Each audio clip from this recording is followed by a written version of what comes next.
السلام علیکم every one, welcome back. Start کرتے ہیں ہم اپنا نیکسٹ پارٹ مالا ناول کا، باب دوم، مکہ، قسط نمبر 8۔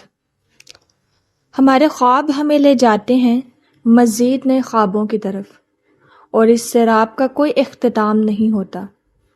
زندگی ایک ریل گاڑی ہے بدلتے مزاج کی، جیسے ہو موتیوں کی ایک مالا، اور جیسے جیسے ہم ہر ایک موتی سے گزرتے ہیں ہم دیکھتے ہیں کہ سارے موتی دراصل مختلف رنگوں کے عدسے ہیں۔ وہ دنیا کو اپنے رنگ میں دکھاتے ہیں اور ہر عدسہ وہی دکھاتا ہے جو اس کی نظر کے سامنے ہوتا ہے۔ پہاڑ سے ہم صرف پہاڑ دیکھ سکتے ہیں، ہم اسی کی تصویر بناتے ہیں جس کی بنا سکتے ہیں، اور ہم وہی دیکھتے ہیں جسے ہم نے خود بنایا ہوتا۔ فطرت اور کتابوں کو کیسے پڑھنا ہے یہ مرضی ہے دیکھنے والی آنکھ کی۔ انسان کیا دیکھے گا آسماں پہ، ڈوبتا سورج یا کوئی نظم؟ یہ منحصر ہے اس کی فطرت پہ۔ ڈوبتے سورج ہر روز ہوتے ہیں اور نظموں کو لکھنے کی عقل بھی ہمیشہ ساتھ ہوتی ہے، لیکن ان دونوں کو دیکھنے کے لیے بس چند گھڑیاں ہی ہوتی ہیں اور پھر یہ ڈوب جاتا ہے۔ انسان کی فطرت وہ لوہے کی تار ہے جس پہ موتیوں کی یہ مالا پروئی ہوتی ہے۔ کیا فائدہ صلاحیت یا خوش قسمتی کا اگر فطرت ہی سرد اور مسخ شدہ ہو؟ کیا فائدہ عقل کا اگر اس کا عدسہ اتنا موٹا ہو کہ انسان اپنی زندگی کا آسمان نہ دیکھ سکے؟ کیا فائدہ نئے انسان وعدے کرنے کا اگر نبھانے والا ہی قانون شکن ہو؟ ہم دیکھتے ہیں نوجوانوں کو جو ہم سے ایک نئی دنیا کا وعدہ کرتے ہیں، وہ اس کا سیراب دکھاتے ہیں اسے بہت شاندار بنا کے، لیکن وہ اس قرض کو کبھی ادا نہیں کر پاتے۔ وہ جلد مر جاتے ہیں اور حساب سے بچ جاتے ہیں، یا اگر وہ رہیں زندہ تو وہ دنیا کی بھیڑ میں کھو جاتے ہیں۔ ریسٹورانٹ کی چھت سے کرسٹل ہالز کی شکل کے بلب لٹک رہے تھے، سارے کو ہلکے نیلے اور سفید رنگ سے سجایا گیا تھا۔ میزوں پہ اجلے سفید رومال بچھے تھے، مرکزی دیوار کے ساتھ ایک بے نیاز آرٹسٹ بیٹھا وائلن بجا رہا تھا۔ اس کی آواز میں ویٹرز کی چاپ، کٹلری کی چھنک، مدھم سرگوشیوں اور ہلکے قہقوں کی آمیزش بھی سنائی دیتی تھی۔ ایسی ہی ایک میز پہ بیربل فرید براجمان تھا۔ اس کے گھنگریالے بال جیل سے پیچھے جمے تھے، بنا ٹائی کے سیاہ سوٹ پہنے وہ ٹیک لگا کے بیٹھا، انگلیوں میں کرسٹل کی سجائی گیند کو گھماتے ہوئے اداسی سے کہہ رہا تھا، اور پھر میرے فادر کی ڈیتھ ہو گئی۔ چونکہ میں اکلوتا بیٹا تھا اس لیے وہ ساری ذمہ داری میرے کندھوں پہ ڈال کے چلے گئے۔ کہتے ہوئے اس نے پلکیں جھکا لی۔ سامنے بیٹھی لڑکی نے فکر مندی سے پہلو بدلا۔ اس کے بال جوڑے میں بندھے تھے اور 2 لٹیں سامنے گرتی تھی، لمبی گردن میں نیکلس تھا اور خوبصورت آنکھوں میں بے پناہ ہمدردی۔ تم کتنے اکیلے ہو گئے ہو؟ اس نے انگوٹھیوں والے مرمری ہاتھ بڑھا کے اس کے ہاتھ پہ رکھا۔ بیربل نے پلکیں اٹھائیں، دونوں کی نگاہیں ملی، پھر وہ افسوس سے کندھے اچکا کے رہ گیا۔ اکیلا کہاں ہوں، اتنا بڑا کاروبار، اس کے مسئلے میرے ساتھ ہیں۔ گہری ٹھنڈی سانس کھینچی۔ صبح اپنی آرکیٹیکچرل فرم دیکھتا ہوں، شام میں بیکری، پھر لندن کے کاروبار کے مسئلے۔ اف، جھرجھری لی۔ کیا کرتے تھے تمہارے فادر؟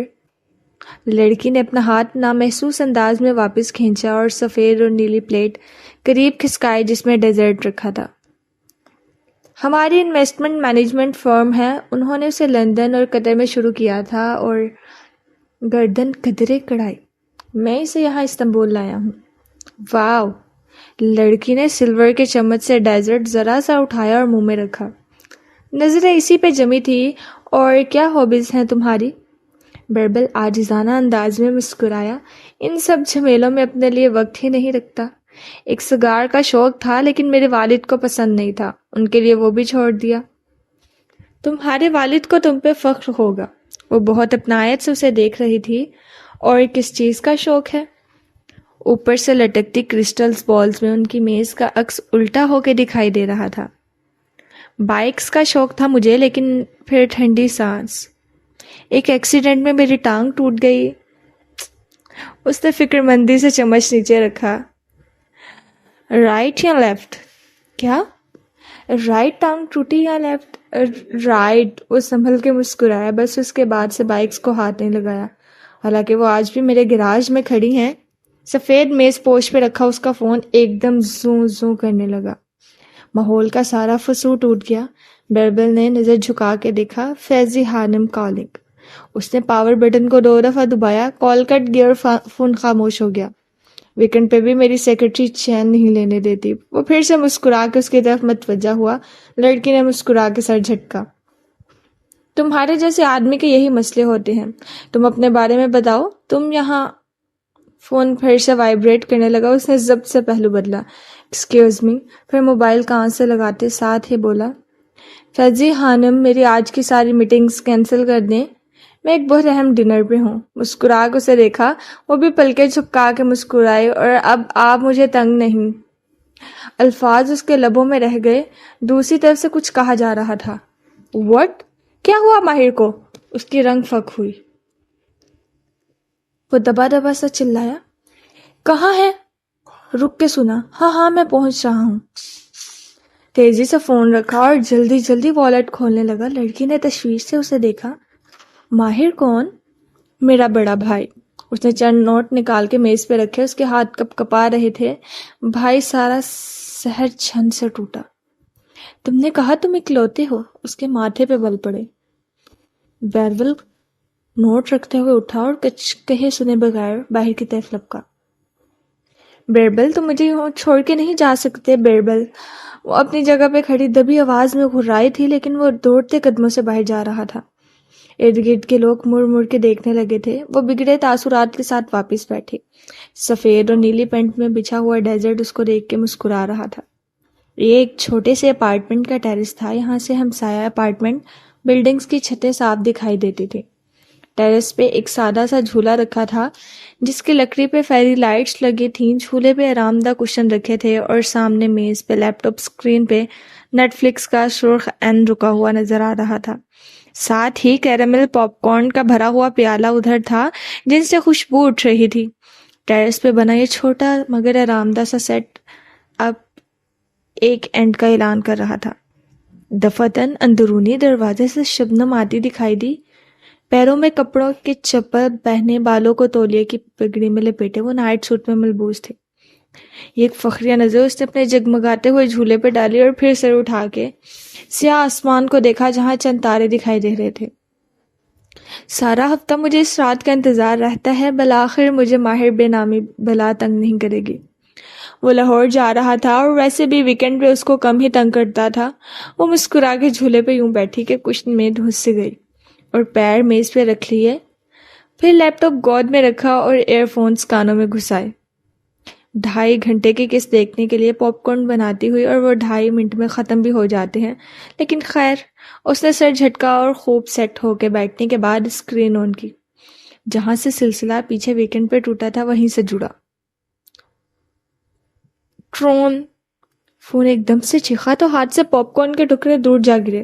شبنم نے بدمزہ ہو کے موبائل اٹھایا۔ بیربل کالنگ۔ اس وقت میں نہیں اٹھا رہی، جتنی مرضی کال کر لے۔ موبائل سائلنٹ کر کے اس نے واپس اسکرین کو دیکھا، لیکن ارتکاز ٹوٹ چکا تھا۔ کال پھر سے آنے لگی تو شبنم نے اف اللہ میاں کہتے ہوئے فون چھپٹ کے اٹھایا۔ بیربل نے وہ زور سے ہررائی، کیا بیربل؟ کیا؟ دوسری طرف کہے جانے والے الفاظ سن کے شبنم کے چہرے کی بیزاری انکا ہوئی اور دھیرے دھیرے اس کی رنگت بدلنے لگی۔ آنکھیں پھیل گئیں اور لب کھلے کے کھلے رہ گئے۔ اگلے ہی لمحے اس نے تیزی سے ٹانگیں نیچے اتاری، لیپ ٹاپ میز پہ رکھا، جلدی سے پیر سلیپرز میں گھسیٹے اور اٹھ کے اندر بھاگی۔ فیری لائٹ سے سجا جھولا، کیرامل سے سجے پاپ کارن اور ساکن ہوئی اسکرین مایوسی سے اسے دور جاتے دیکھ رہے تھے۔ سریار پولیس اسٹیشن کے باہر جلتی بجھتی بتیوں والی کارز آتی جاتی دکھائی دے رہی تھی۔ پولیس اسٹیشن کئی منزلہ تھا اور اس کا ہر فلور مختلف جرائم کے لیے مختص تھا۔ ہومیسائڈ فلور پہ ایک بڑا سا ہال بنا تھا جس میں جگہ جگہ ڈیسک لگے تھے۔ کچھ لوگ فائل لیے ادھر ادھر جا رہے تھے، کچھ کمپیوٹرز کے سامنے جھکے تھے۔ ایسے میں کونے میں ایک آفس تھا جس کے سلائیڈنگ ڈور کھلے تھے۔ باہر باش کومسر چیف انسپیکٹر کی تختی لگی تھی۔ اندر ایک بڑی میز کے پیچھے براجمان چنگیز فون کا ریسیور کان سے لگائی ہوں بیٹھا تھا کہ بوٹ میز پہ رکھے تھے۔ گریبان کے 2 بٹن کھلے تھے اور ہاتھ میں سگریٹ تھا۔ وہ بگڑے تاثرات کے ساتھ کسی سے فون پہ بات کر رہا تھا۔ کال ختم ہوئی تو اس نے ریسیور رکھا اور سگریٹ کی راکھ کو ایش ٹرے میں پھینکا۔ پھر کھلے دروازوں کے پار ہال کمرے کو دیکھا جس کی ایک دیوار پہ اونچا گھڑیال نصب تھا۔ وقت کی سوئیاں دیکھ کے چنگیز نے بیزاری سے منہ پہ ہاتھ رکھ کے جمائی روکی۔ پھر ایک اسسٹنٹ فائل لیے اندر آتا دکھائی دیا تو اس نے بوٹ نیچے اتارے۔ باش کومسر بے ایک بات پوچھوں؟ اسسٹنٹ نے فائل اس کے سامنے رکھ کے کھولی اور ساتھ ہی دانت نکال کے مخاطب کیا تو چنگیز سستی سے سیدھا ہوا اور قلم نکالا۔ پوچھو۔ لوگ مرنے کے لیے ویکنڈ کا انتخاب کیوں کرتے ہیں؟ چنگیز نے اسی بیزاری سے سر جھٹکا۔ کیونکہ استنبول والوں کے پاس سارا ہفتہ مرنے کے لیے وقت نہیں ہوتا۔ ویکنڈ پہ وہ اپنی بورڈنگ زندگی سے فرار کے لیے خواب لکھ پاتے ہیں۔ پھر کس بارے میں آپس میں لڑ پڑتے ہیں یا سڑکوں پہ نکل جاتے ہیں، کوئی کسی گاڑی کے نیچے آ جاتا ہے اور کوئی غصے میں دوسرے کو مار دیتا ہے۔ سائن کر کے فائل پرے دھکیلی تو میز پہ رکھا موبائل بجنے لگا۔ ابھی دیکھنا رات 2 بجے کے بعد ایسے ایکسیڈنٹ کیسز آنے لگیں گے کہ جیسے بارش کے بعد کیڑے نکل آتے ہیں۔ اکتاہٹ سے کہتے ہوئے اس نے موبائل اٹھایا۔ نام پڑھ کے تیوڑیاں مزید چڑھ گئیں۔ فون کان سے لگاتے ہی 2 شروع ہو گیا۔ بیربل، میں تمہیں آخری دفعہ بتا رہا ہوں، میں تمہارے لیے کسی لڑکی کا بیک گراؤنڈ چیک نہیں کروا رہا۔ ہر ہفتے تم نئی لڑکی کا نام دے دیتے ہو۔ میں اگلے الفاظ سن کے اس کی بولتی زبان رک گئی۔ وہ ایک دم اٹھ کھڑا ہوا۔ کون سا ہسپتال میں آ رہا ہوں؟ چابی اور جیکٹ اٹھائے وہ تیزی سے میز کے پیچھے سے نکلا۔ سگریٹ نیچے گر گئی۔ اگلے ہی لمحے اس کا بوٹ سگریٹ کے ٹکڑے کو روند کے آگے بڑھ گیا۔ کیا ہوا کومسر بے؟ سسٹر نے پیچھے سے پکارا۔ میرے دوست کا ایکسیڈنٹ ہو گیا، میں وہیں جا رہا ہوں، تم لوگ پیچھے سے سنبھال لینا۔ آواز لگاتا وہ دوڑتے قدموں سے لفٹ کی طرف جا رہا تھا۔ ایک یہ کام کرتے ایک آفیسر نے مڑ کے اسے جاتے دیکھا، پھر افسوس سے سر دائیں بائیں ہلایا۔ Weekend night. ساتھ بیٹھی لڑکی نے بھی کی آواز کے ساتھ شانے اچکائے۔ بڑے سر واپس گھوم گئے اور سب اپنے اپنے کاموں میں مصروف ہو گئے۔ سیلون کے اس فیشل روم کی چھت تیز سفید بتیوں سے روشن تھی۔ سفید بیڈ پہ زرینہ لمبی لیٹی تھی۔ اس نے سیلون کا گاؤن پہنا ہوا تھا اور ماتھے پہ مخملی بینڈ چڑھا کے بالوں کو چہرے پہ آنے سے روک رکھا تھا۔ دونوں دائیں بائیں پھیلا رکھے تھے اور وہ لڑکیاں بہت مہارت سے ان کا مساج کر رہی تھی۔ خود وہ گردن پیچھے کو پھینکے آنکھیں بند کیے ہوئے تھی۔ سر کے پیچھے کھڑی ایک سفید کوٹ والی لڑکی اس کے چہرے پہ سنہری پیسٹ لگا رہی تھی۔ ہاں، ٹھنڈے پیسٹ چہرے پہ لگا تو زرینہ نے نزاکت سے سسکاری بھری۔ یہ ٹھنڈا ہے۔ ہمارا 22 کیرٹ گولڈ فیشل آپ کو اتنا پسند آئے گا کہ آپ بار بار آئیں گی۔ دیکھتے ہیں۔ زرینہ نے بند آنکھوں سے شانے اچکائے۔ دروازے پہ دستک ہوئی تو سفید کوٹ والی لڑکی نے چونک کے اس طرف دیکھا۔ دروازہ کھلا، پھر ایک گردن نے اندر جھانکا۔ زرینہ خانم کے لیے ریسیپشن پہ کال آئی ہے۔ زرینہ کی آنکھیں بند ہو رہی لیکن پیشانی شکن آلود ہو گئی۔ اپنے سٹاف کو سمجھاؤ میلیسا، کلائنٹ اپنے فون اس لیے آف کرتا ہے تاکہ سروسز کے دوران اس کو ڈسٹرب نہ کیا جائے۔ سفید کوٹ والی لڑکی نے چوکھٹ والے لڑکے کو آنکھیں دکھائیں اور جانے کا اشارہ کیا، لیکن وہ ڈٹائی سے جمع رہا۔ کسی شبنم کی کال ہے، وہ کہہ رہی ہے کہ ماہر بے کا ایکسیڈنٹ ہو گیا ہے۔ اس نے تیزی سے آنکھیں کھولی اور سیدھی ہو کے بیٹھی۔ دونوں ہاتھ لڑکیوں کی گرفت سے کھینچ کے چھڑائے۔ لب شوق کے عالم میں کھلے کے کھلے رہ گئے اور آنکھوں میں ایک دم بہت سے جذبات ابھر کے آئے۔ پھر سامنے آئینے پہ نگاہ پڑی تو چونکی۔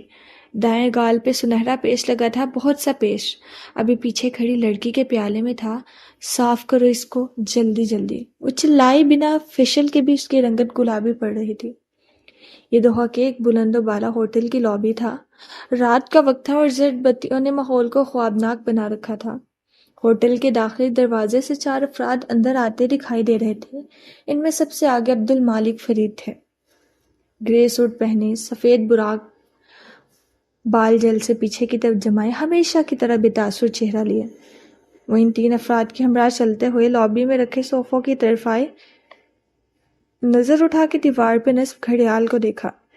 بڑی سوئی 11 سے ذرا پیچھے تھی۔ وہ وقت کی جمع تفریق کرتے ہوئے بڑے صوفے پہ بیٹھے اور ایک ٹانگ پہ ٹانگ جمائی۔ چمکتے بوٹس میں فانوس کا عکس دکھائی دیتا تھا۔ سر، میٹنگ میں بس 5 منٹ رہ گئے ہیں۔ ساتھ کھڑا سوٹ والا نوجوان جھک کے پوچھنے لگا، آپ ڈنر ہال میں انتظار کرنا چاہیں گے؟ میں اسی وقت پہ حال میں جاؤں گا جو طے ہوا تھا۔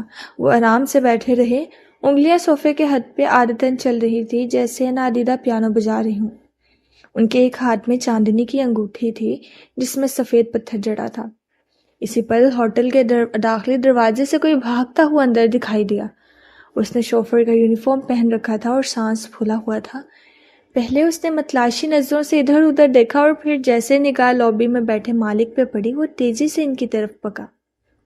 سر ان کے سر پہ پہنچ کے ہانپتے ہوئے کہا گیا۔ آپ کا فون تھا، زرینہ میڈم نے مجھے کال کی ہے۔ مالک نے گردن اٹھا کے ایک خوش مگی نظر اس پہ ڈالی۔ میری میٹنگ میں 3 منٹ رہتے ہیں، جلدی بولو۔ سر وہ ہکلایا، رک کے سانس لیا۔ ماہر کا ایکسیڈنٹ ہو گیا ہے، اس کو ایمرجنسی میں ہسپتال لے گئے ہیں۔ صوفے کے ہاتھ پہ نادیدہ پیانو بجاتی انگلیاں تھم گئیں۔ چند لمحے کے لیے مالک فرید بنا پلک جھپکے اس کو دیکھے گئے۔ کہاں؟ الفاظ دھیرے سے نکلے۔ استنبول، اس کے گھر کے سامنے، ہٹ اینڈ رن۔ عبد المالک خاموشی سے اپنے چمکتے جوتے کو دیکھنے لگا جو ٹانگ پہ ٹانگ جمانے کے باعث اوپر اٹھا ہوا تھا۔ ان کا چہرہ بالکل بے تاثر تھا۔ سر، میں میٹنگ کینسل کر دیتا ہوں، سیکرٹری پریشانی سے کہتا جگہ سے اٹھا، اور مجموعہ الفردان کے نمائندے سے کہہ دیتا ہوں کہ ہم چند دن بعد میٹنگ رکھ لیں گے۔ وہ خاموشی سے اپنے بوٹ کو دیکھے گئے۔ سیکرٹری اب موبائل روشن کر کے کچھ دیکھ رہا تھا۔ دوحہ سے استنبول کے لیے پہلی فلائٹ رات 11 بجے نکلے گی، سیٹ بک کروا دوں؟ نہیں۔ ان کا لہجہ ٹھنڈا تھا۔ سیکرٹری رک کے انہیں دیکھنے لگی۔ سر، میٹنگ کے ساتھ ڈنر بھی ہے، 3 گھنٹے لگ جائیں گے۔ فلائٹ مس ہو گئی تو اگلی فلائٹ کل دوپہر کی ہوگی۔ اور تم نے وہ کتاب پڑھی ہے، رچ ڈیڈ پور ڈیڈ؟ وہ کوٹ کا بٹن بند کرتے ہوئے اٹھے اور سیکرٹری کو بغور دیکھا۔ اس کا سر نفی میں ہل گیا۔ جانتا تھا، اسی لیے تم ساری عمر ایک سیکرٹری رہو گی عمار، کیونکہ تمہارے پاس میرے بھائی جیسا کوئی باپ نہیں تھا جو تمہیں یہ سمجھاتا کہ الفردان گروپ کے ساتھ مہینوں پہلے طے کی گئی میٹنگ کینسل کرنا حماقت سے کم نہیں ہوتا۔ لیکن سر، ماہر ہاسپٹل میں ہے، اگر میں نے یہ میٹنگ چھوڑ دی تو ماہر مجھے کبھی معاف نہیں کرے گا۔ ہم کل دوپہر کی فلائٹ لے لیں گے۔ وہ 2 قدم آگے بڑھے، پھر ہاتھ صوفے کے پشت پہ رکھا جیسے چکر سے آیا ہو اور بروقت سہارا لیا ہو۔ لمحے بھر کے لیے کرب سے آنکھیں بند کیں اور گہری سانس اندر کھینچی، پھر آنکھیں کھولی تو چہرہ واپس روبوٹ بن چکا تھا، البتہ ہاتھوں میں معمولی سی کپکپاہٹ تھی۔ وہ آگے بڑھ گئے اور سیکرٹری ہکا بکا سا پیچھے بھاگا۔ شوفر ملامتی نظروں سے ان کو جاتے دیکھتا رہا۔ ایسی بھی کیا پیسے سے محبت؟ مبین منزل کی بلائی منزل پہ بنے اسٹوڈیو میں پرانے پینٹ اور روغن کی مدھم خوشبو پھیلی تھی۔ شیلف میں اوپر تلے رکھے خالی ڈبے اور دیواروں پہ چسپا کاغذ خاموشی سے ان دونوں بہنوں کو دیکھ رہے تھے جو وسط کمرے میں موجود تھی۔ مالا زمین پہ بیٹھی گردن اٹھائے ماہی کے چہرے کو دیکھ رہی تھی جو ایک کاغذ ہاتھ میں لیے بے یقینی میں کھڑے تھی۔ تم اس کو پہچانتی ہو؟ ماہی نے سفید بالوں والے آدمی کے چہرے نظر ہٹا کے مالا کو دیکھا۔ 100% تمہیں نہیں دیا؟ نہیں، کون ہے یہ؟ وہ تیزی سے اٹھی یہاں تک کہ وہ اس کے برابر کھڑی ہو گئی اور بے چین نظروں سے اس کا چہرہ ٹٹولا۔ یہ شکور ہے، ہمارے اسکول کا چپڑاسی۔ واٹ؟ ناممکن۔ وہ بدک کے پیچھے ہٹی، پھر تیزی سے کاغذ کھینچا اور غور سے اسکیچ کو دیکھا۔ ارے ہاں، یہ تو شکور ہے۔ اس نے تعجب سے چہرہ اٹھایا۔ یہ عامل نہیں ہو سکتا، شاید بن گیا ہو۔ انسان کس وقت کس راستے پہ چل نکلے کسی کو معلوم نہیں ہو سکتا۔ مالا لب کاٹتے ہوئے اس چہرے کو دیکھ رہی تھی۔ ذہن کے پردے پہ ایک دم بہت سے پرانے دن لہرانے لگے، وہ سارے دن جو یادداشت کے صندوق میں محفوظ کر کے ایسے پکے تالے لگائے تھے کہ کبھی کھل نہ سکیں، اور اب ایک زوردار آواز کے ساتھ پہلا تالا چٹخا تھا۔ لیکن شکور تمہیں نقصان کیوں پہنچانا چاہے گا؟ ماہی کی سوچ میں ابھری آواز گونجی تو وہ چونکی، شانے اچکا دیے۔ ایک ہی وجہ ہے اس کے پاس، وہ بڑبڑائی۔ ماہی نے چونک کے اسے دیکھا، اس کی رنگت سفید ہو رہی تھی۔ کیسی وجہ؟ ایسا کیا ہے جو میں نہیں جانتی؟ اس نے مالا کے چہرے کو کھوجتی نظروں سے دیکھا، لیکن وہ کچھ نہیں بولی، بس کاغذ تہہ کرنے لگی، دہرا کر کے تہہ لگائی، پھر دوسری تہہ۔ تم پر اصرار ہوتی جا رہی ہو مالا. تم نے مجھے وہ راز بھی نہیں بتایا جو تمہیں ماں کی ڈیتھ پہ معلوم ہوا تھا اور جس کے باعث تم اتنی پرسکون تھی. وہ کاغذ کو ایک کے بعد ایک تہہ لگا رہی تھی. اب وہ موٹا ہوتا جا رہا تھا سو اسے موڑنے میں مشکل ہو رہی تھی. اب ہم شکور کو کیسے ڈھونڈیں گے؟ ماہی کھنکھاری. مالا غائب دماغی سے کاغذ کو دوہرا کر رہی تھی. ماہی نے اس کے ہاتھ پہ ہاتھ رکھا تو وہ چونک کے اسے دیکھنے لگی. کیا کہا تم نے؟ تم ایک کاغذ کو 7 دفعہ سے زیادہ فولڈ نہیں کر سکتی. کشمالہ مبین نے گہری سانس لے کر شانے اچکائے. ورلڈ ریکارڈ 12 دفعہ کا ہے. اور وہ دونوں دھیرے سے ہنسی. ماحول میں چھائی سوگواریت کم ہوئی. شکور عامل ہوگا لیکن وہ کسی کلائنٹ کے کہنے پہ ہمارے اوپر عمل کر رہا تھا. اس کا کلائنٹ کون ہو سکتا ہے؟ ماہی نے گال پہ انگلی رکھی پھر خود ہی جواب دیا. یقیناً کبیرہ تائی. ہم نے کبیرہ تائی کا کیا بگاڑا ہے؟ مالا افسوس سے دیوار پہ لگے کاغذوں کو دیکھ رہی تھی. ماں اور میں نے ان کا بہت کچھ بگاڑا ہے. اسی لیے میری بیٹی کے پیچھے پڑی تھی. ہمارے اوپر جادو کروانے والے عموماً قریبی رشتہ دار ہی نکلتے ہیں. پھر وہ چونکی جیسے کچھ یاد آیا. ماہر کا قریبی چچا؟ گڑبڑا کے تصحیح کی. ماہر فرید کا چچا جس نے اوشن خریدا تھا. اسی کے کہنے پہ خریدا ہوگا. وہ تلخی سے بڑبڑائی. اس نے تمہیں کال کی تھی لیکن خود ملنے نہیں آیا. اپنے بھتیجے کو بھیج دیا. وہ تمہارا سامنا کرنے سے احتراز کیوں کر رہا تھا؟ معلوم نہیں. کشمالہ نے لا علمی سے شانے اچکائے. یقیناً وہ اوشن آتا رہتا ہوگا. میرا اور اس کا سامنا ہوا ہوگا اور وہ دوبارہ نہیں ملنا چاہتا ہوگا. کیا تمہیں اس سے ملاقات یاد ہے؟ نہیں، شاید اس نے اپنا نام نہ بتایا ہو سکتا ہے اس نے ماہر فرید کو بتائے بغیر. میں اس کو یا اس کے خاندان کو ڈسکس نہیں کرنا چاہتی. وہ ایک دم بیزار ہوئی. اور تمہیں میں نے منع کیا تھا اس کے خاندان کو انٹرنیٹ پہ سٹاک مت کرنا. دور رہو میرے مسئلوں سے. اس کے بدلتے تیور دیکھ کے ماہی نے جلدی سے اس بات میں سر ہلا دیا. ماہی لاکھ منہ پھٹ سہی، وہ اس کی بڑی بہن تھی. پل بھر کے لیے اسٹوڈیو میں غیر آرامدہ سی خاموشی چھا گئی. پھر مابینہ کھنکھاری. نگینہ آنٹی اس روز بتا رہی تھی کہ اگلے ہفتے زیاد آئے گا تعزیت کے لیے اور اپنی منگنی کے لیے. معلوم ہے تمہاری بھی اس سے ملاقات ہو جائے گی. مالا پلٹ کے طے شدہ کاغذ کو ایک فولڈر میں ڈالنے لگی. میں زیاد سے مل چکی ہوں. کب؟ مالا نے تعجب سے پلٹ کے اسے دیکھا. سہیل کی شادی پہ ہم دونوں اس سے ملے تھے، یاد نہیں؟ تب میں اوشن کی مینیجر تھی. میرا دماغ کام میں اتنا مصروف ہوتا تھا کہ یادداشتیں نہیں بنتی تھی. کشمالہ نے ایک ٹھنڈی سانس خارج کی. اس میں تلخی بھی تھی اور ماضی کا نوسٹلجیا بھی. جس دن میں نے کیف کو نوکری دی تھی اسی روز مجھے اوشن سے نکالا گیا تھا. پھر سے ٹھنڈی سانس. اور اس رات زیاد اور نگینہ آنٹی اسلام آباد آئے تھے. کچھ یاد کر کے وہ مسکرائی. اور وہ براؤنیز لائے تھے. وہ مانی نے میرا حصہ نکال کے اوپر بھجوا دیا تھا. ایک منظر ذہن کے پردے پہ لہرایا. گیلے ٹیرس پہ کھڑی براؤنی کھاتی لڑکی اور نیچے پورچ میں کھڑا زیاد سلطان جس نے سر اٹھا کے اوپر دیکھا تھا. کیا تم اس کی منگنی پہ افسردہ ہو؟ ماہی نے غور سے اس کی مسکراہٹ کو موہوم ہوتے دیکھا. میں بس اس عامل کو ڈھونڈنا چاہتی ہوں اور اسے اپنی ماں کو دی گئی ہر تکلیف کا حساب دینا چاہتی ہوں. وہ فولڈر میں رکھے کاغذات کو ترتیب دے رہی تھی. ماہی خاموش ہو گئی. وہ جانتی تھی کہ شمالہ اپنے گرد کھینچی اونچی دیواروں کو اتنی جلدی نیچے نہیں کرتی. وہ اس وقت نہ ضیاء سلطان کی بات کرنا چاہتی تھی اور نہ ہی اس انسان کی جسے وہ کیف کہتی تھی. ویسے وہ کہاں رہ گیا؟ 2 دن پہلے کہہ رہا تھا کہ تعزیت کرنے ہمارے گھر آئے گا. وہ سیڑھیاں نیچے اترتے ہوئے فون پہ ماہر کی چیٹ دیکھ رہی تھی. اس کی جانب خاموشی چھائی تھی. نہ کوئی پیغام نہ کال. کمبخت. وہ خفقی سے بڑبڑا کے آگے بڑھ گئی. ہسپتال کی راہداری سرد اور سفید تھی اور اس میں کسی ڈس انفیکٹنٹ کی بو پھیلی تھی. ایک سائڈ پہ رکھے بینچز پہ وہ چند افراد بیٹھے دکھائی دیتے تھے. زرینہ ٹانگ پہ ٹانگ جمائے بیٹھی اضطرابی کیفیت میں لمبے بالوں کو مسلسل انگلی پہ لپیٹ رہی تھی. قریبی بینچ پہ شبنم بیٹھی تھی. آج اس کے سر پہ اسکارف تھا اور وہ دونوں ہاتھ باہم پھنسائے زیر لب کچھ بڑبڑا رہی تھی. اس کی آنکھیں کسی پنڈولم کی طرح سامنے دائیں سے بائیں ٹہلتے بیربل پہ جمی تھی. وہ ایک ہاتھ سر پہ رکھے سفید بڑے چہرے کے ساتھ کبھی ایک کونے میں جاتا کبھی دوسرے میں. بیربل بیٹھ جاؤ، تم مجھے اریٹیٹ کر رہے ہو. زرینہ نے ٹانگ سے ٹانگ ہٹا کے جوتا زمین پہ زور سے رکھا تو وہ رکا. چند لمحے ضبط سے اسے گھورتا رہا، پھر شبنم کے دوسری جانب دھپ سے آ کے بیٹھا۔ تم کہاں تھے ویسے؟ سوال پہ اس نے چونک کے شبنم کو دیکھا۔ وہ دعا روک کے اس کے نئے سوٹ کو مشکوک نظروں سے دیکھ رہی تھی۔ ایک ورک میٹنگ میں تھا۔ ورک میٹنگ نے کس رنگ کی لپسٹک لگا رکھی تھی؟ اس نے معصومیت سے پلکیں جھپکائیں۔ اس نے جواباً تیزی نظروں سے شبنم کو گھورا۔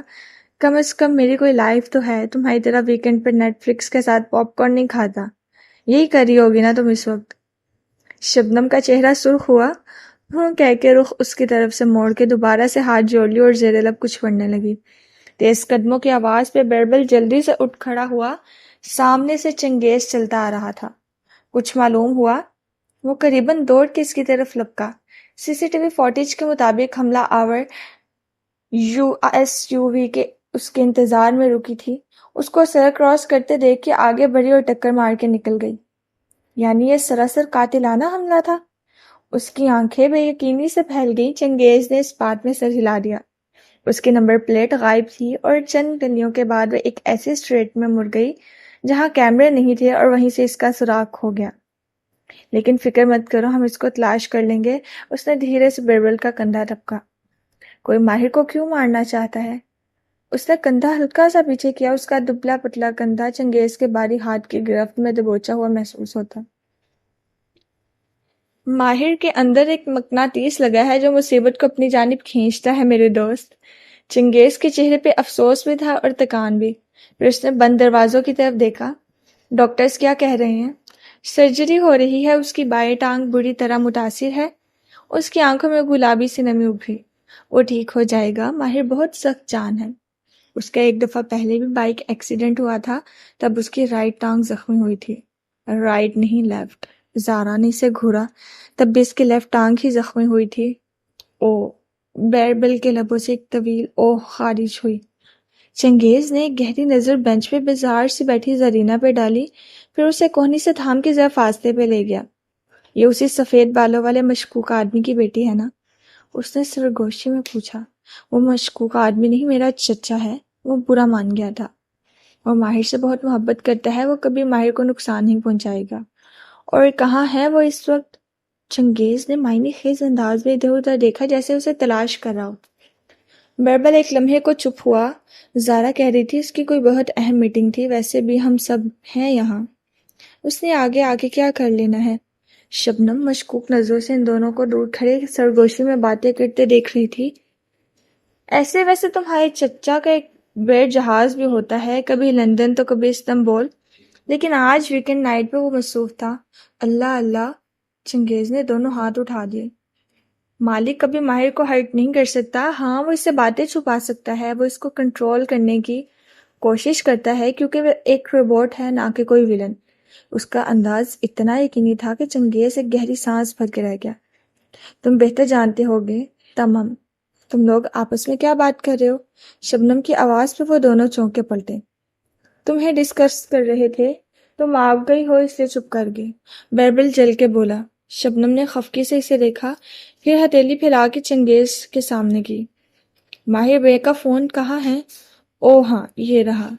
چنگیز نے ماتھے کو چھوا، پھر دوسرے ہاتھ سے جیکٹ کی جیب سے ایک زپ لاک بیگ نکال کے اس کی طرف بڑھایا جس کے اندر ایک ٹوٹی اسکرین والا موبائل تھا۔ یہ تباہ ہو چکا ہے۔ ایپل کے فون اتنی جلدی تباہ نہیں ہوتے، صرف اسکرین ٹوٹی ہے۔ شبنم فون کو نکال کے الٹ پلٹ کر رہی تھی۔ ذرا دیر بعد اسکرین روشن ہو گئی تو فاتحانہ انداز میں مسکرا دی۔ Apple for life. جگمگاتی اسکرین ان کو دکھائی۔ کیا کسی کو ماہر کا پاس کوڈ معلوم ہے؟ نہیں، لیکن اس کی کیا ضرورت؟ ہم سب قریبی لوگوں کو اطلاع کر چکے ہیں۔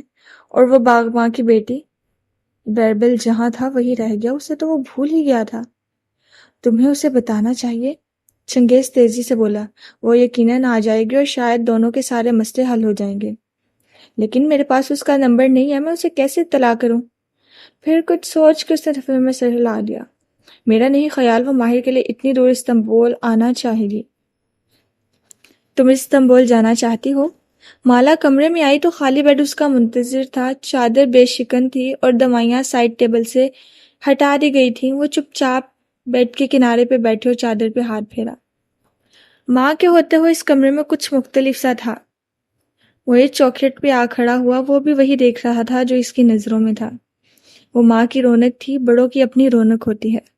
وہ سر جھکائے انگلیاں چادر پہ پھیرتے ہوئے کچھ محسوس کر رہی تھی۔ ہر کونے سے ان کی آواز آتی ہے۔ کمرے کا دروازہ کھولتی ہوں تو لگتا ہے وہ سامنے بیڈ پہ بیٹھی ہوں گی، ٹانگیں نیچے لٹکائے، گود میں دواؤں کا باکس رکھے، سر جھکائے الجھی سے کچھ تلاش کر رہی ہوں گی۔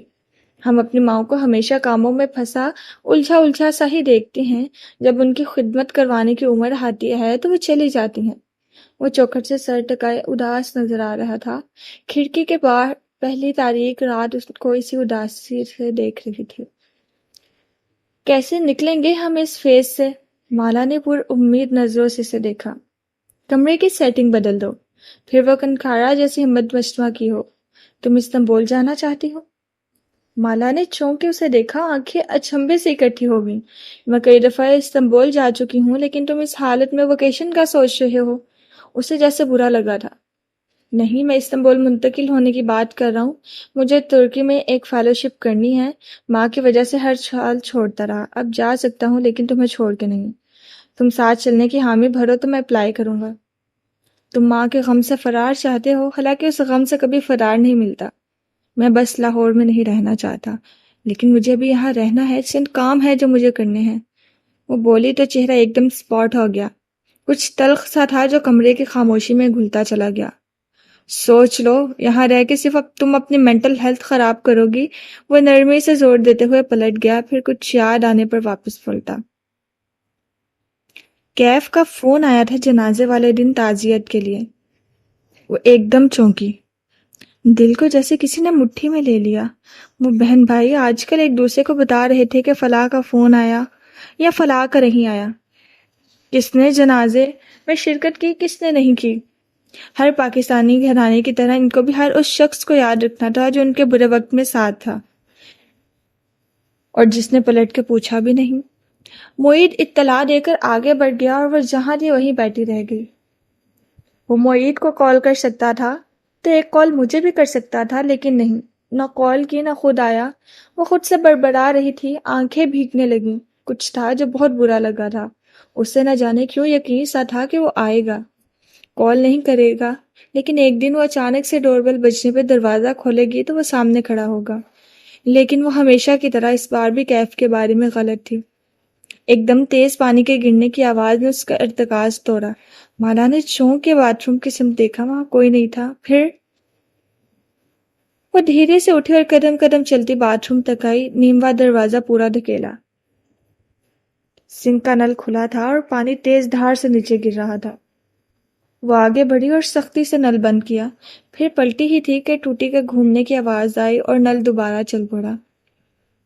ایک گہری سانس لے کر کشمالہ مبین واپس پلٹی، چہرے پہ نہ کوئی خوف تھا نہ کوئی پریشانی۔ تمہیں لگتا ہے تم مجھے ڈرا سکتے ہو، وہ بھی پانی کے ایک نل سے؟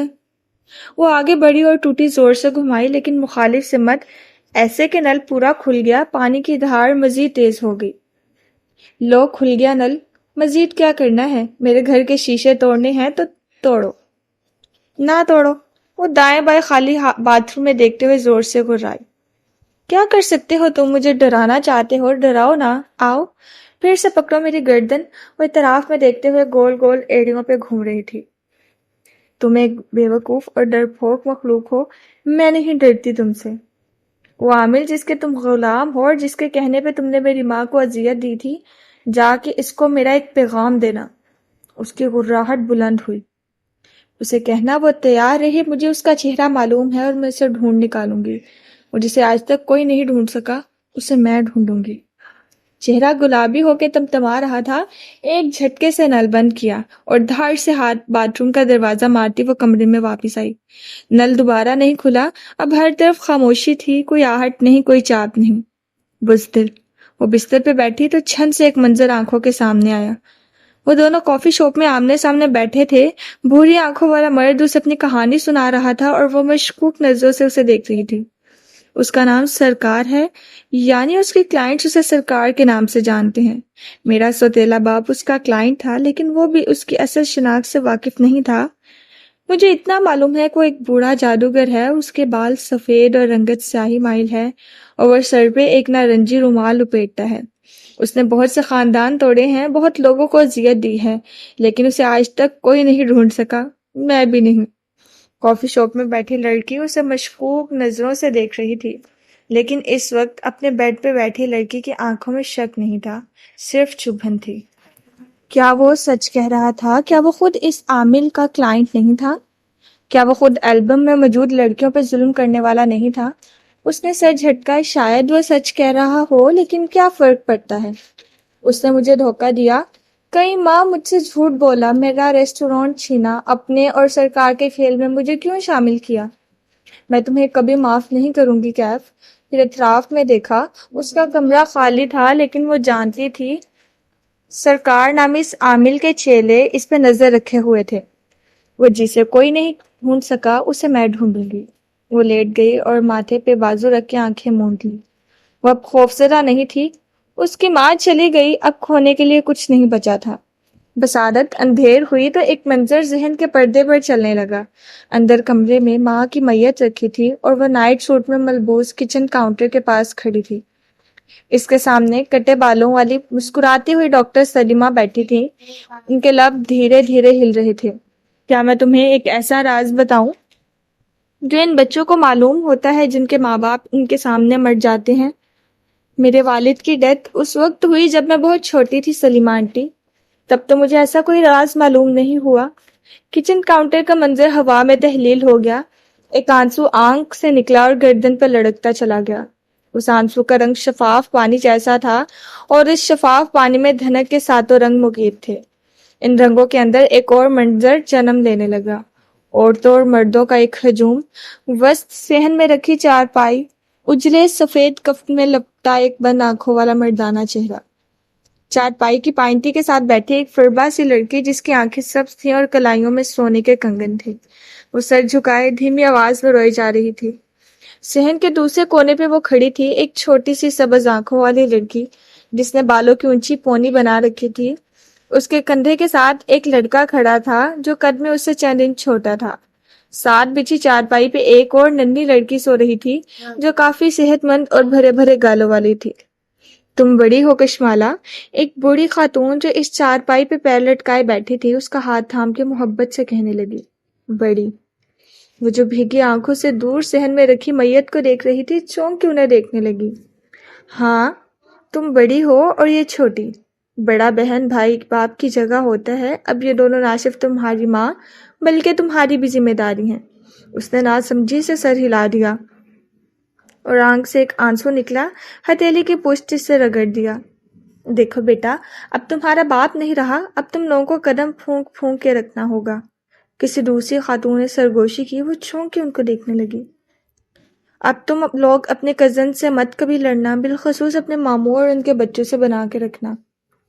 پہلے مبین تمہارے سر پہ تھا، اب وہ نہیں ہے، اس لیے نہ ددیال میں کسی کو شکایت کا موقع دینا ہے، نہ ننیال میں۔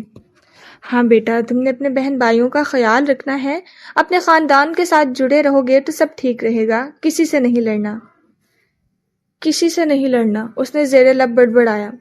کشمالا نے آنکھیں کھولی، ایک اور آنسو گال سے لڑک کے نیچے جا گرا۔ کشمال چار صدا کا صحن غائب ہو گیا۔ وہ لاہور میں اپنے کمرے میں لیٹی تھی اور اس کی کم علم اور تنگ ذہن رشتہ دار خواتین کے درمیان بہت سے فاصلے تھے، کئی برس کی تعلیم اور ایک طویل عرصے تک ورکنگ وومن ہونے کا فاصلہ، ہائی سوسائٹی کے ایکسپوئر اور دنیا گھومنے کا فاصلہ۔ وہ ان سے بہت دور جا چکی تھی، لیکن کیا واقعی کچی عمر میں ذہن پہ لگی پکی لکیریں تعلیم اور تجربے سے مٹ جاتی ہیں؟ یہ ہسپتال کا ایک مختلف کوریڈور تھا۔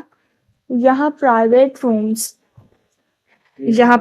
رومز کے دروازوں کی قطار نظر آ رہی تھی۔ ہر کمرے کے باہر آرام دہ صوفے کا ایل بنا تھا اور سامنے رکھی میز پہ تازہ پھول سجے تھے۔ کونے میں ایک ریسیپشن تھی جہاں پہ بیٹھی خوبصورت لڑکی سے عیادت کے لیے آنے والے مہمان اپنے مریض کا روم نمبر پوچھتے اور مطلوبہ کمرے تک چلے آتے۔ اگر مریض کے مہمان زیادہ ہو جاتے تو کچھ لوگوں کو کمرے کے باہر ایل شیپ صوفوں پہ بٹھا دیا جاتا، لیکن چونکہ یہ عمرہ کا پرائیویٹ ایریا تھا اس لیے یہاں داخل مہمانوں کی عیادت کرنے والے جس تیزی سے آتے اسی تیزی سے واپس پلٹ جاتے تھے۔ اکثر کمروں میں عمرہ کے بوڑھے والدین داخل تھے جن کے بچوں نے ان کے لیے تنخواہ دار اٹینڈنٹ رکھے ہوئے تھے۔ خود وہ کم کم ہی چکر لگاتے کیونکہ جب وہ چھوٹے تھے ان کے والدین کے پاس ان کے لیے وقت نہیں تھا۔ آج ان کے پاس اسی وقت کی کمی تھی۔ ایسے میں کسی بھی کمرے کے سامنے بنے سٹنگ ایریا پہ یہ رش نہ لگا تھا سوائے روم نمبر 555 کے۔ یہ صوفے گزشتہ 3 دن سے خالی نہیں ہوئے تھے۔ میز پہ رکھے گلدستے کے ساتھ کافی کے خالی کپ رکھے تھے۔ ایک صوفے پہ بیربل براجمان تھا، رف ٹی شرٹ اور جینز پہنے، گھنگریالے بال الجھے الجھے سے لگ رہے تھے۔ جیکٹ ساتھ رکھی تھی، آنکھوں سے لگتا تھا وہ کئی دن سے نہیں سویا۔ صوفے کے دوسرے کنارے پہ شبنم بیٹھی ٹوٹی اسکرین والے فون کو ہاتھ میں گھما رہی تھی۔ بیربل کے برعکس وہ ہر روز کی طرح صاف ستھرے لباس میں تازہ دم نظر آتی تھی۔ دفتن روم 555 کا دروازہ کھلا اور چنگیز باہر آتا دکھائی دیا۔ وہ سر جھکائے احتیاط سے فرش پہ رکھی ایک تار کو عبور کر رہا تھا۔ وہ ایک کارنر لیمپ کی تار تھی جس کے قریب کوئی سوئچ نہ تھا، سو اس کو چوکھٹ کے اوپر دیوار سے گزارا گیا تھا، لیکن گزشتہ روز وہ نیچے گر پڑی اور تب سے چوکھٹ پہ پڑی تھی۔ جو بھی اندر جائے دھیان سے جائے ورنہ لیمپ کی تار سے اڑ کے گر سکتا ہے۔ اس نے کوفت بھرے انداز میں باہر آ کے اطلاع دی۔ میں ایک بار گر چکا ہوں۔ بیربل نے ایک ہاتھ بلند کیا۔ میں بھی۔ شبنم نے محض ایک انگلی بلند کی۔ تم 2 دفعہ گری ہو اور میں نے دونوں دفعہ دیکھا تھا۔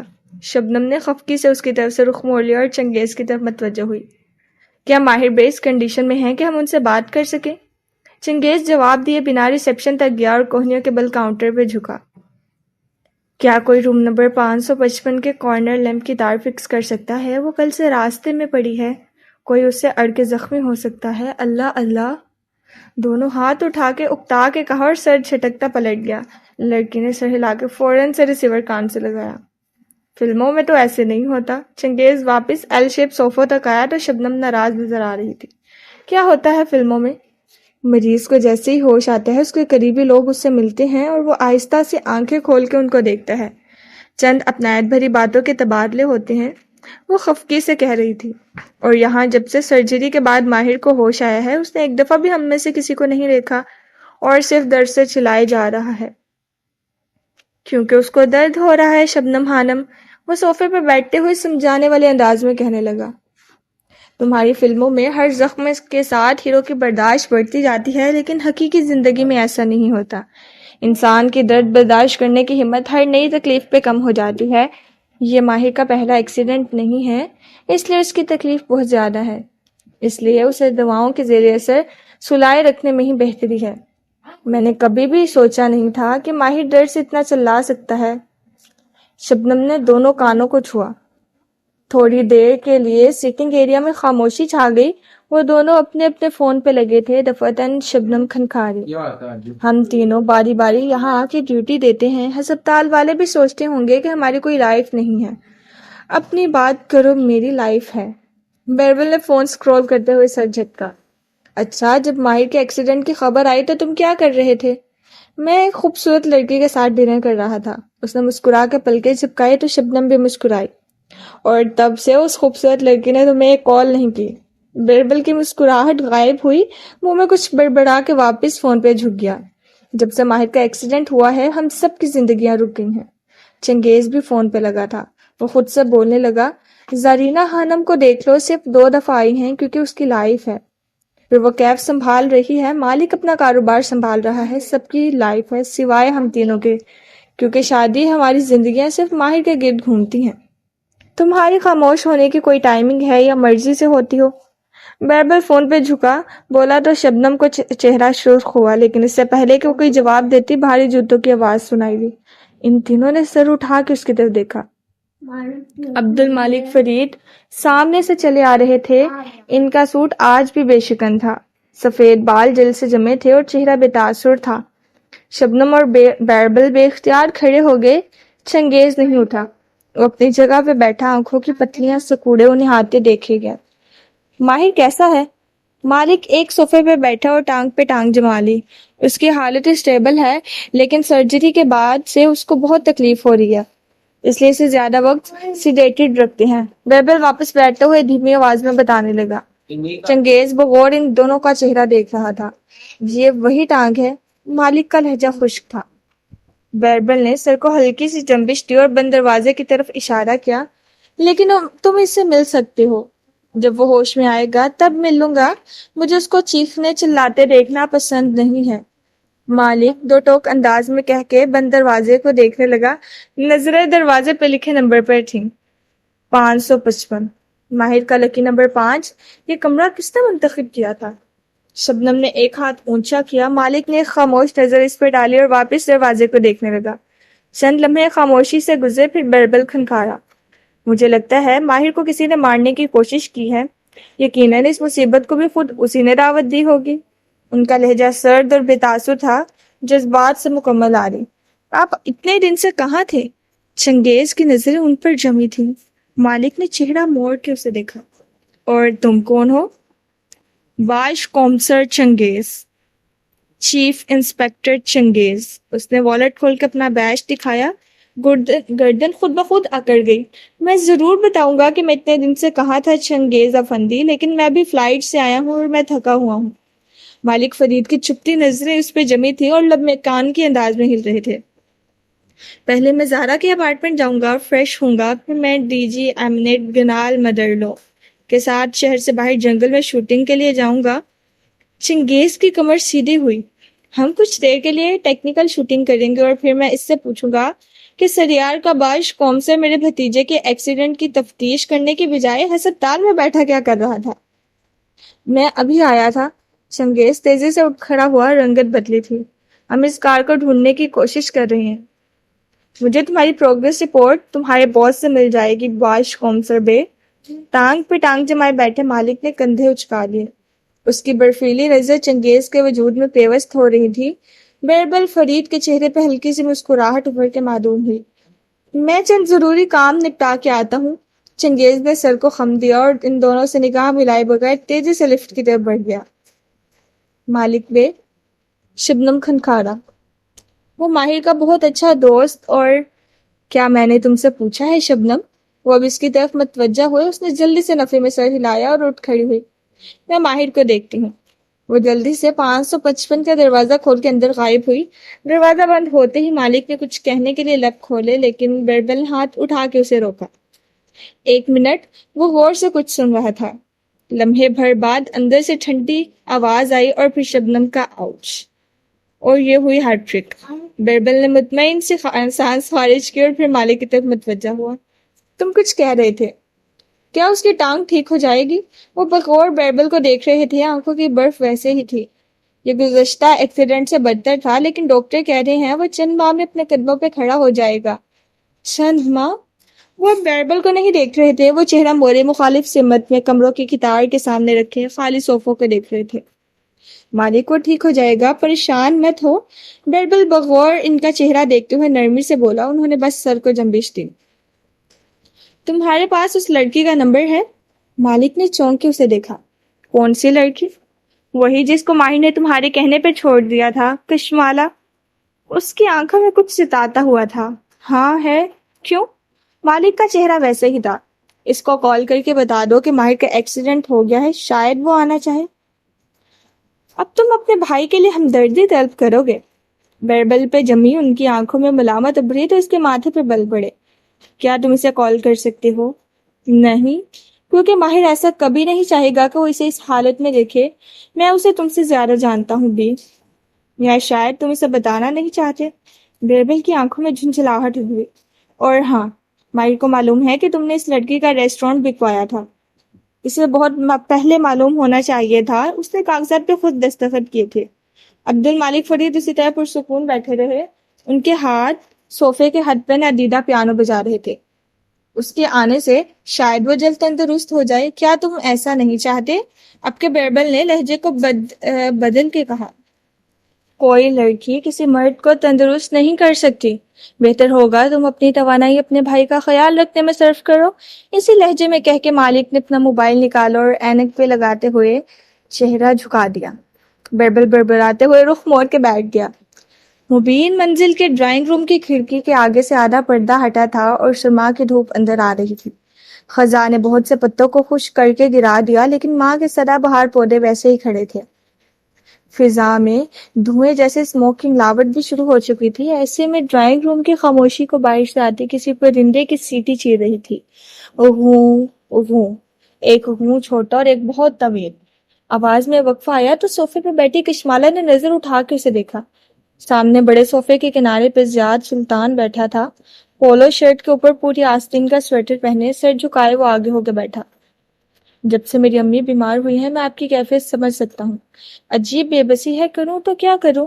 اس نے چہرہ اٹھا کے کشمالا کو دیکھا تو آنکھوں میں اداسی تھی، وہ اس اداسی کو پہچانتی تھی۔ علاج کروا رہی ہیں؟ وہ فکر مندی سے دیکھ رہی تھی۔ اس کا گلابی سفید چہرہ میک اپ سے پاک تھا، بال اونچی پونی میں بندھے تھے اور پیروں میں عام سلیپرز تھے۔ سادہ شلوار قمیض کے اوپر وہ کندھوں پہ شال لپیٹے ہوئے تھی۔ سرما بھی ٹھیک سے شروع نہیں ہوا تھا اور گھر کے اندر ہیٹر کی ضرورت نہیں پڑتی تھی۔ سب کر رہا ہوں کشمالا، لیکن وہ تندرست نہیں ہے اور میرا خوف ہر دن بڑھتا جا رہا ہے۔ اسے لگا اس کے سامنے زیاد سلطان نہیں، اس کا اپنا وجود بیٹھا ہے۔ 6 ماہ پہلے کا وجود ڈاکٹر ڈوہرا کے کلینک میں بیٹھی ڈیڑھی سہمی لڑکی، وہ ٹھیک ہو جائیں گی، میں دعا کروں گی۔ وہ ہلکا سا مسکرائی۔ وہ بھی مسکرایا، پھر غور سے اسے دیکھا۔ آپ کیسی ہیں؟ کھڑکی کے پار پرندے کی لمبی سے ہوں سے پھر سنائی دی تھی۔ وہ کہیں قریب ہی تھا لیکن پردہ آدھا برابر ہونے کی وجہ سے دکھائی نہیں دے رہا تھا۔ میں ٹھیک ہوں، چند گھنٹے ٹھیک گزرتے ہیں، ماں یاد سے نکل جاتی ہیں، پھر اچانک یاد آتا ہے کہ ماں چلی گئی ہے اور یہ حقیقت کسی ہتھوڑے کی مانند سر پہ لگتی ہے۔ ایسی تکلیف ہوتی ہے کہ لگتا ہے دل پھٹ جائے، ایسی گھٹن کے دل چاہتا ہے زور زور سے چیخوں، اور پھر چند گھنٹے کے لیے وہ بھول جاتی ہوں اور میں اپنے کاموں میں مصروف ہو جاتی ہوں۔ یوں یہ سائیکل چلتا رہتا ہے۔ میں سمجھ سکتا ہوں آپ کس کیفیت سے گزر رہی ہیں۔ اسے سمجھ میں نہیں آ رہا تھا جیسے کہ وہ کیا کہے۔ وہ بھیگی آنکھوں سے مسکرا دی۔ اکثر میں بھول جاتی ہوں کہ وہ اب نہیں ہے۔ گھر میں داخل ہوتی ہوں تو پہلا خیال ان کے پاس جا کے انہیں سلام کہنے کا آتا ہے۔ شام کی چائے میں ان کا 1 کپ زیادہ بنا دیتی ہوں۔ رات کو ان کی انسولین نکالنے کے لیے فریج کھولتی ہوں تو یاد آتا ہے کہ وہ اب کسی دعا کی ضرورت نہیں رہی۔ آپ ٹھیک ہے نا؟ وہ فکر مندی سے اسے دیکھ رہا تھا۔ میں جانتی ہوں میں ٹھیک نہیں ہوں، لیکن میں خود کو ٹھیک کر لوں گی۔ اس نے گہرا سانس لے کر اس بات پہ سر ہلایا، کیونکہ میرے پاس اب ایک مقصد ہے۔ پرندے کا غون زور سے بلند ہوا اور پھر خاموشی چھا گئی۔ زیادہ سمجھی سے اسے دیکھ رہا تھا۔ کیسا مقصد؟ میں اس عامل کو ڈھونڈوں گی جو اتنے عرصے سے میرے پیچھے پڑا ہے۔ پہلے وہ صرف مجھے نقصان پہنچاتا تھا، پھر اس نے میری ماں پہ بھی جادو کیا، انہیں تکلیف دی۔ حلق میں آنسوؤں کا گولا اٹکنے لگا، لیکن وہ بہت ضبط سے اسے نیچے دھکیل گئی۔ آپ اسے کیسے ڈھونڈیں گی؟ وہ حیران تھا۔ بتایا تو آپ مجھے منع کریں گے، کہیں گے کہ ایسے لوگوں کے پیچھے نہیں جانا چاہیے، ان سے دور رہنے میں بھلائی ہے نا؟ وہ دھیرے سے مسکرایا۔ نہیں، میں آپ کو منع نہیں کروں گا، آپ سمجھدار ہیں اور اپنی حفاظت خود کر سکتی ہیں۔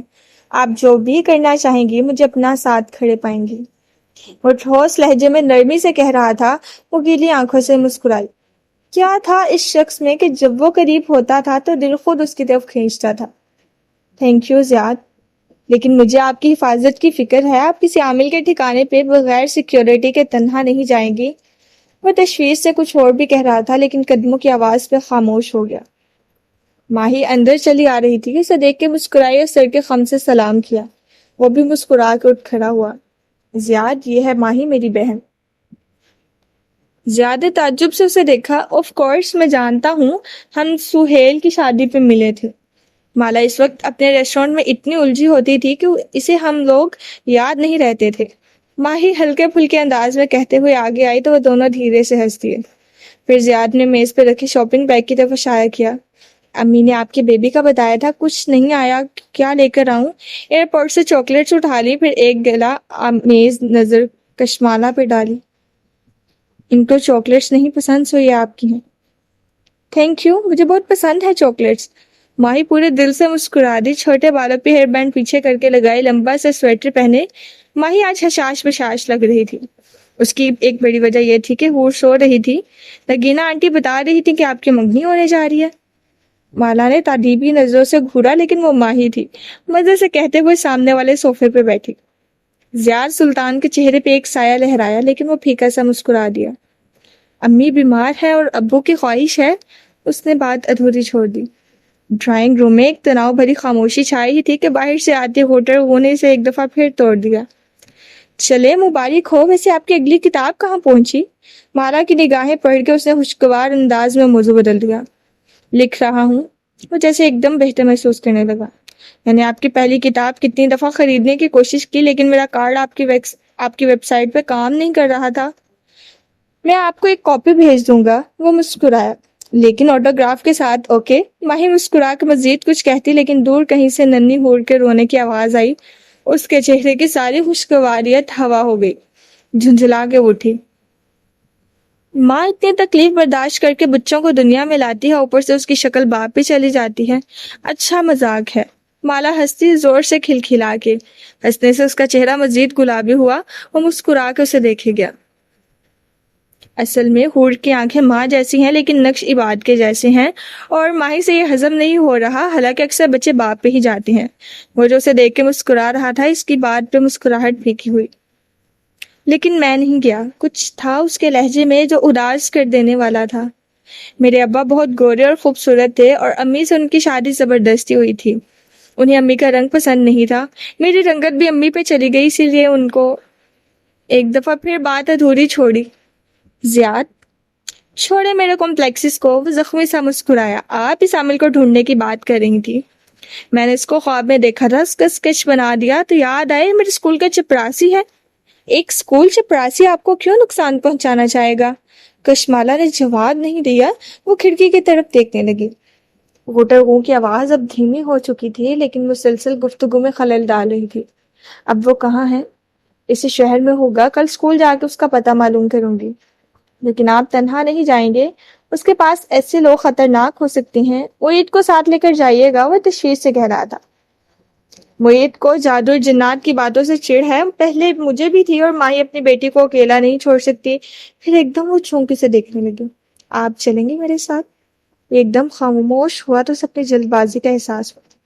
سوری، آپ یہاں پر اپنی لان برانڈ کی کمپین کے لیے آئے ہیں اور تھوک نکلا اپنی منگنی کے لیے، اور ایسے میں آپ کو اپنے کاموں میں الجھا لوں تو اچھا نہیں لگے گا. ویسے بھی مجھے ڈر نہیں لگتا، میں کہیں بھی اکیلے جا سکتی ہوں اور میں آپ کے ساتھ چلوں گا.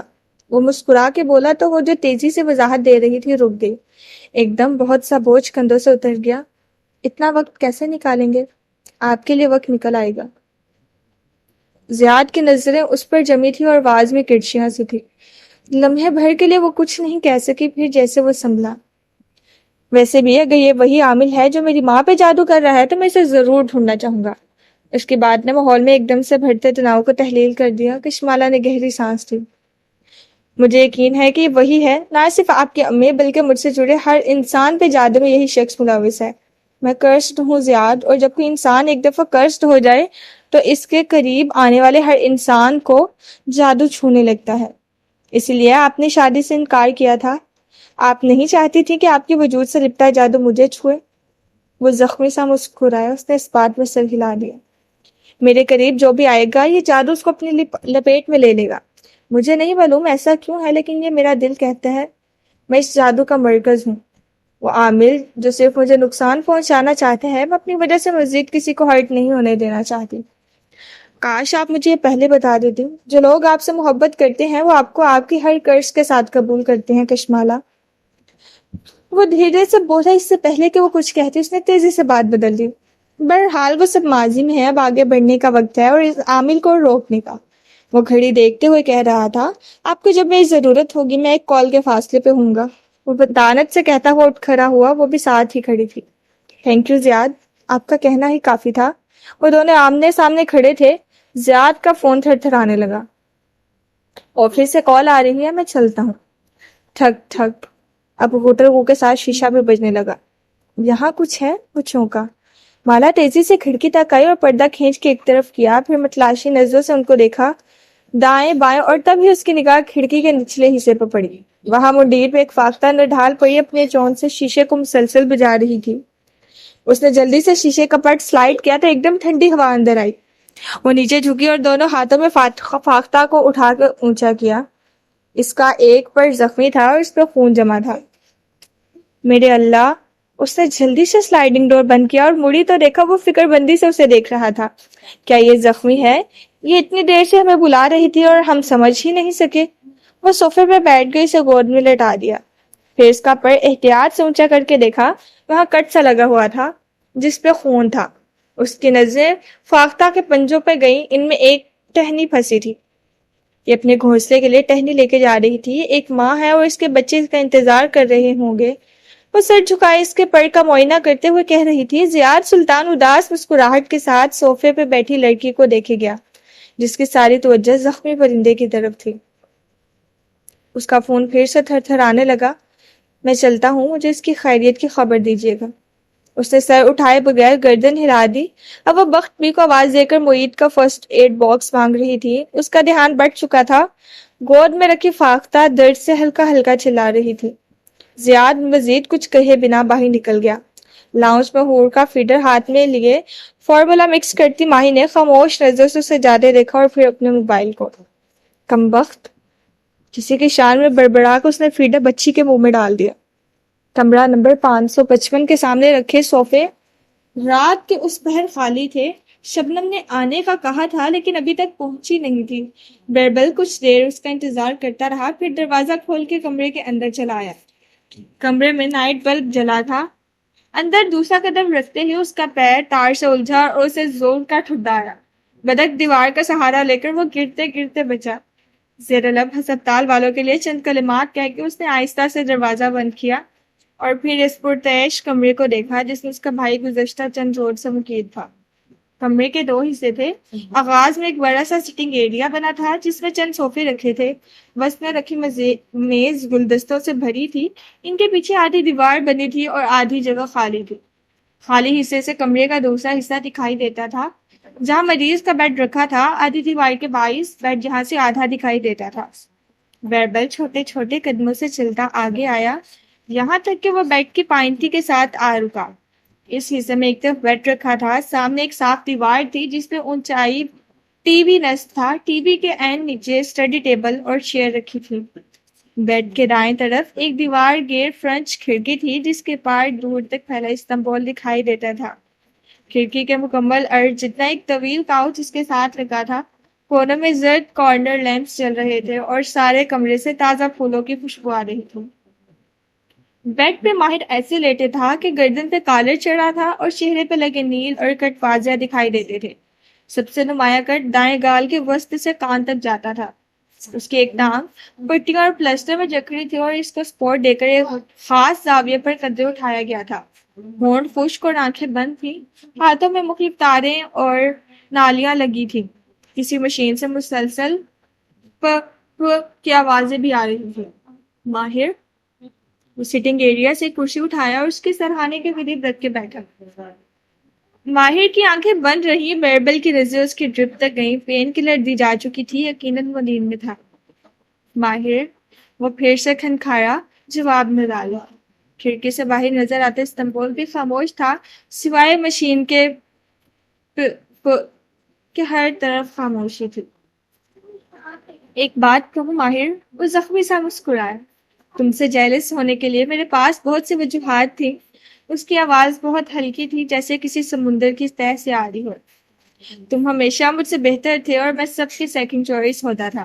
اسی اداسی سے مسکرا کے کہتے ہوئے اپنے ہاتھوں کو دیکھ رہے تھے. میں کبھی بھی ماہر فرید کے سامنے کچھ نہیں تھا. کچھ کسی کے گریڈ زیادہ اچھے ہیں ماہر. کون ابا کی طرح بزنس کر سکتا ہے ماہر. کون لوگوں سے تعلقات بنانے میں کامیاب ہوگا. ظاہر ہے ماہر. کھڑکی کے شیشے پہ سر جھکائے بیٹھے گھنگریالے بالوں والے نوجوان کا عکس دکھائی دے رہا تھا. لڑکیاں کس کی طرف مائل ہوتی ہیں. ماہر کی طرف. کس نے ابا اور مالک کی ذہانت لی ہے. ماہر نے. بہت سے لوگ آج بھی یہ سمجھتے ہیں کہ قاسم فرید کا ایک ہی بیٹا ہے اور مجھے وہ مالک کا بیٹا سمجھتے ہیں. وہ ہلکا سا ہنسا. اور اسی لیے مالک کو میں شدید ناپسند ہوں کیونکہ میری شکل اس سے ملتی ہے اور کچھ عادتیں بھی. میں بھی اس کی طرح لیکٹیو انٹالرنٹ ہوں. وہ زیادہ فخر کرتا اگر لوگ ماہر کو اس کا بیٹا کہتے, لیکن بیچارہ مالک. وہ پھر سے ہنسا. اس کی ہنسی فضا میں گونجی اور پھر معدوم ہو گئی. یہاں تک کہ صرف ایک اداسی رہ گئی. لوگ تمہیں قاسم فرید کا بیٹا اسی لیے سمجھتے ہیں کیونکہ وہ صرف تمہیں جانتے ہیں. بیربل کو کوئی نہیں جانتا. بیربل کی کسی کے سامنے کوئی حیثیت نہیں ہے. کہا نا میرے پاس تم سے جیلس ہونے کی بہت سی وجوہات تھیں لیکن. اس نے چہرہ اٹھایا. اس کی آنکھیں گیلی تھیں. لیکن میں تم سے کبھی جیلس نہیں ہو سکا. ماہر کا وجود آنکھیں بند کیے بے حس و حرکت لیتا تھا. میں نے کوشش کر کے بھی دیکھ لیا۔ اس نے پلکیں جھپکائی تو چند گرم آنسو چہرے پہ جا گرے۔ جب لوگ ہم دونوں بھائیوں کا موازنہ کرتے تھے میں نے چاہا کہ میں اس موازنے کا الزام تمہیں دوں، لیکن میں نہیں دے سکا۔ ابا کو دیا، ہمیشہ دیا، انہوں نے ہمیشہ ہمیں فرق کیا تھا۔ اس نے ہتھیلی کی پوچھ سے آنکھیں رگڑی۔ تم نہیں مانتے اور نہیں مانو گے کیونکہ تم اچھے بیٹے ہو، لیکن انہوں نے ایسا کیا تھا۔ انہوں نے میرے اوپر جلد بازی مان دی۔ کیا میں کام نہ سیکھتا اگر وہ مجھ پہ زیادہ محنت کرتے، اگر وہ مجھے زیادہ وقت دیتے؟ ابا نے میرے اوپر وہی طریقہ اپلائی کرنا چاہا جو وہ تم پہ کرتے تھے۔ ہر بچہ ماہر نہیں ہوتا جو ایک دفعہ کی سنی ہوئی بات کو دیکھ لے۔ ہر بچہ مختلف ہوتا ہے۔ مشین کی آواز مسلسل جا رہی تھی، لیکن میں کبھی بھی تمہیں الزام نہیں دے سکا۔ جب تم ماں کے خلاف ہو گئے تب بھی نہیں۔ مجھے اپنی ماں بہت عزیز تھی ماہر۔ اس کے گرتے آنسوؤں میں تیزی آ گئی تھی۔ میری ماں سے غلطی ہو گئی تھی، بس میں نے انہیں بہت شروع میں معاف کر دیا تھا۔ اس کا الزام بھی میں شمس کو دیتا ہوں۔ ماں یا تمہیں میں کبھی غلط نہیں سمجھ سکا، یہ بیربل کی مجبوری ہے۔ اس نے سر اٹھا کے سیاہ شیشے میں اپنا عکس دیکھا اور دونوں ہتھیلیوں سے چہرہ رگا۔ میں تمہیں پیسہ بنانے کی مشین نہیں سمجھتا، مجھے تم سے پیسے بھی نہیں چاہیے ہوتے ہیں۔ شاید تم مجھے سپوائل کرنا چھوڑ دو تو میں اپنے پیروں پہ کھڑا ہو سکوں۔ تم بھی مجھے سپوائل کرتے ہو ماہر۔ ابا کی شرط تھی کہ میں کسی کی مدد کے بغیر اپنا کاروبار سیٹ کروں گا، لیکن وہ تلخی سے دھیرے سے ہنسا۔ میری بیکری ایک فلاپ بیکری ہے، لیکن جب کوئی بڑا آرڈر اچانک سے آتا ہے میں سمجھ جاتا ہوں کہ یہ تمہارا کوئی کارپوریٹ سیکٹر کا دوست ہے جس سے تم نے میری بیکری کی صفائش کی ہے۔ مجھے سب سمجھ میں آتا ہے ماہر، اب بس کہتا نہیں ہوں، اور جو میں کہتا ہوں وہ دل سے نہیں کہتا۔ وہ اب ماہر کی بند آنکھوں کو دیکھ کے کہہ رہا تھا، ہلکی بڑی شیپ، نیل، زخم کے نشان، اس کے سانس لینے کی ہلکی ہلکی آواز۔ میں وہ سب اس لیے کہتا ہوں کیونکہ مجھے تم پہ غصہ آتا ہے جب تم حلال کو زندہ ڈھونڈنے کی بات کرتے ہو۔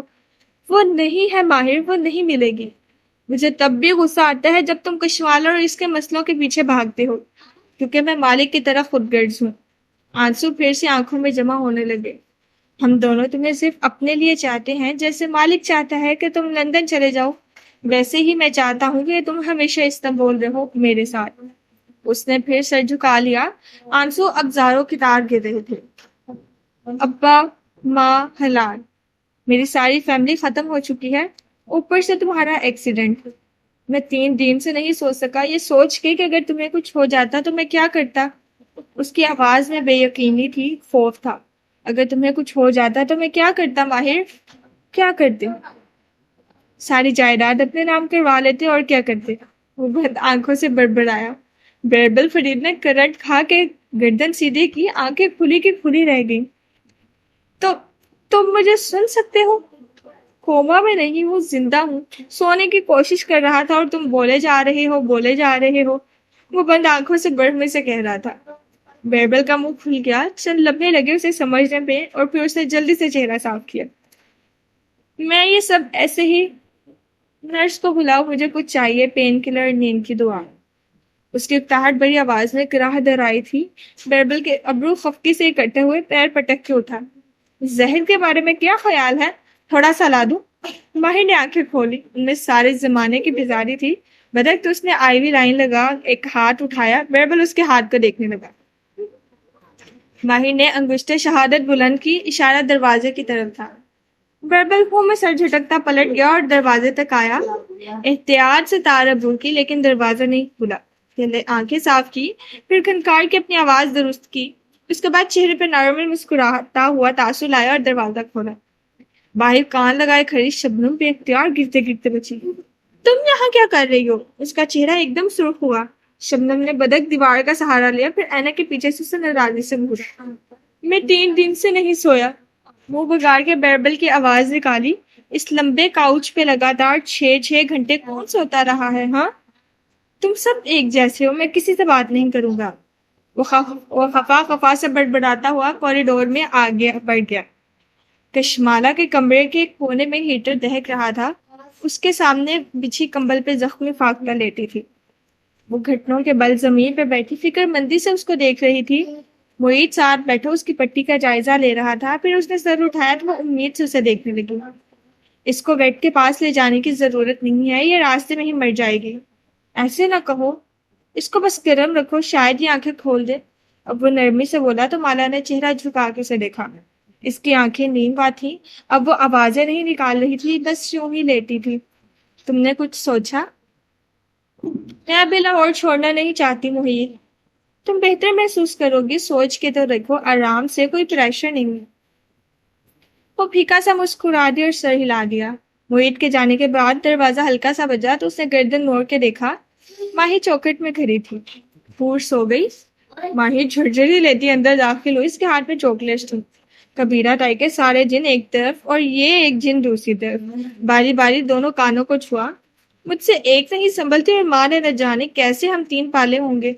وہ کھڑکی کے ساتھ رکھے کاؤچ پہ تکان سے ڈھیر ہو گئی، چاکلیٹ گود میں رکھ کے کھونے لگی۔ کیا یہ زندہ ہے؟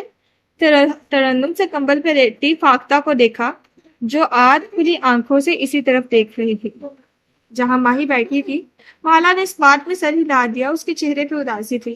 زیاد کل تمہارے ساتھ اسکول جائے گا، وعدہ کرتی گیا ہے۔ پھر اس نے بظاہر لاپرواہی سے کندھے اچکائے، نہ بھی گیا تو میں کھیلی چلی جاؤں گی۔ ویسے اچھا ہے زیاد، نرم مزاج اور بات ماننے والا۔ وہ چاکلیٹ ڈانس سے گزرتے ہوئے کہہ رہی تھی، سچ بتاؤں تو پہلے مجھے اتنا پسند نہیں تھا، لیکن اتنے عرصے بعد اسے دیکھا ہے تو اچھا لگا ہے۔ وہ چہرہ جھکائے زخمی فاختہ کے پر پہ 2 انگلیاں پھیرتی رہی۔ ماہی بغور اس کے تاثرات دیکھ رہی تھی۔ تم اس کو انکار کر کے پچھتا رہی ہو؟ نہیں۔ اس نے گہری سانس لے کر نفی میں سر ہلایا۔ زیاد میری قسمت میں نہیں لکھا تھا، وہ اپنی پھپھو کی بیٹی کا مقدر تھا، اسی کو ملے گا۔ مجھے لگتا ہے وہ یہ شاید اپنے ابو کی وجہ سے کر رہا ہے، ورنہ وہ اب بھی تمہیں پسند کرتا ہے۔ ماہی سوچ سوچ کے بول رہی تھی، ورنہ وہ کیوں تمہارے ساتھ اسکول جا رہا ہے؟ شاید وہ تمہارے قریب رہنے کا بہانہ ڈھونڈ رہا ہو۔ وہ ایک اچھا دوست ہے اور کچھ نہیں۔ پھر اس نے ماہی کی گود میں رکھی چاکلیٹس کو دیکھا اور مسکرا دی۔ زیاد کی لائی ہوئی چاکلیٹس اچھی لگی ہیں تمہیں؟ ماہی نے کبھی چاکلیٹس اور گوسپ میں انکار نہیں کیا۔ وہ مزے سے مسکرائی، پھر ایک اس کی طرف بڑھائی۔ ہاں لو، میرا تو صرف بہانہ ہے، اصل میں وہ تمہارے لیے ہی لایا ہوگا۔ اس نے مسکرا کے نفی میں سر ہلایا۔ مجھے چاکلیٹس نہیں پسند، اور تم بھی کم کھاؤ، اتنا وزن کیسے کم کرو گی؟ وزن نہ یاد دلایا کرو یار۔ ماہی نے بڑا منہ بنایا اور چاکلیٹ نیچے کر دی۔ چند لمحے کے لیے سوچتی رہی، نہ کسی کی شادی قریب آ رہی ہے، نہ ہی کسی نے مجھے پسند کرنا ہے، چھوڑو وزن کو۔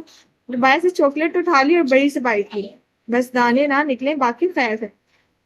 وہ مزے سے چاکلیٹ کھاتے ہوئے کہہ رہی تھی، بس دانے نہ نکلے۔ فاختہ کے پروں پہ حرکت کرتا اس کا ہاتھ تھم گیا، البتہ اس نے سر نہیں اٹھایا، بس اس ننھے پرندے کے سرمئی وجود کو دیکھے گئے، بس دانے نہ نکلے۔ فاختہ کے سرمئی پروں کے درمیان سفیدی تھی، وہ سفید دھیرے دھیرے سارے منظر نامے پر غالب آنے لگی، یہاں تک کہ ارد گرد سب کچھ سفید ہو گیا۔ پھر اس سفیدی میں چند بھورے بلاکس ابھرنے لگے، یہاں تک کہ وہ چند ڈیسک بن گئے جو قطار میں رکھے تھے۔ ایک ڈیسک کے پیچھے بینچ پہ اسکول یونیفارم پہنے، اونچی پوری بنائے ایک لڑکی بیٹھی، کاپی پہ کچھ لکھ رہی تھی۔ اس کی جھکی آنکھیں سبز تھیں اور سفید گلابی چہرے پہ بہت سے دانے نکلے تھے۔ دفتن اسے محسوس ہوا کہ کوئی قریب آیا ہے۔ نظر اٹھا کے دیکھا تو ایک لڑکی اپنا بیگ لیے اسی طرف آ رہی تھی۔ سبز آنکھوں والی لڑکی مسکرا کے ایک طرف کھسک گئی اور ساتھ جگہ بنا لی۔ اب وہ امید سے نئی بچی کو دیکھ رہی تھی۔ وہ ابھی قریب پہنچی سی تھی کہ اگلی نشست پر بیٹھی ایک دم پلٹی۔ اس کے بالوں پہ گلابی ہیئر بینڈ لگا تھا اور اس کی آنکھوں میں ایک مختلف سی چمک تھی۔ اس کے پلٹتے ہی سبز آنکھوں والی لڑکی کی مسکراہٹ غائب ہوئی، چہرے پہ خوف سا ابھرا۔ تم یہاں بیٹھو گی کشمالا کے ساتھ؟ گلابی ہیئر بینڈ والی لڑکی چمکیلی آنکھوں سے مسکرائی۔ وہ سانس روک کر اسے دیکھ رہی تھی۔ ہاں کیوں؟ سوچ لو، پھر تمہیں بھی ایسے دانے نکل آئیں گے۔ ایک کہکا ساتھ ہی گونجا۔ سبز آنکھوں والی لڑکی کا سر مزید جھک گیا، کاپی پہ رنگ بھرتی پینسل میں تیزی آ گئی۔ تم میرے ساتھ رین کوور چلو۔ آواز پہ وہ چونکی، ذہن کسی گہری کھائی سے نکلا تھا۔ صوفے پہ پیر اوپر کیے بیٹھی ماہی چاکلیٹ کھاتے ہوئے کہہ رہی تھی، محیط کہتا ہے استنبول چلو، تم کہتی ہو وین کوور چلو۔ کیا میری اپنی کوئی زندگی نہیں ہے؟ مجھے اپنی زندگی سیٹ کرنے دو یار۔ وہ ایک دم چڑچڑے پن سے کہہ کے وہاں سے اٹھ گئی۔ ماہی نے حیرت سے اسے دیکھا، اسے ایک دم سے کیا ہوا؟ پھر کندھے اچکا کے چاکلیٹ دان سے اترنے لگی۔ اس صبح روم نمبر 555 کے باہر لگے کاؤچ پر بیربل فرید خاموشی سے بیٹھا موبائل دیکھ رہا تھا۔ جب بلاک ہلز کی آواز سنائی دی، اس نے مزید سر جھکا دیا۔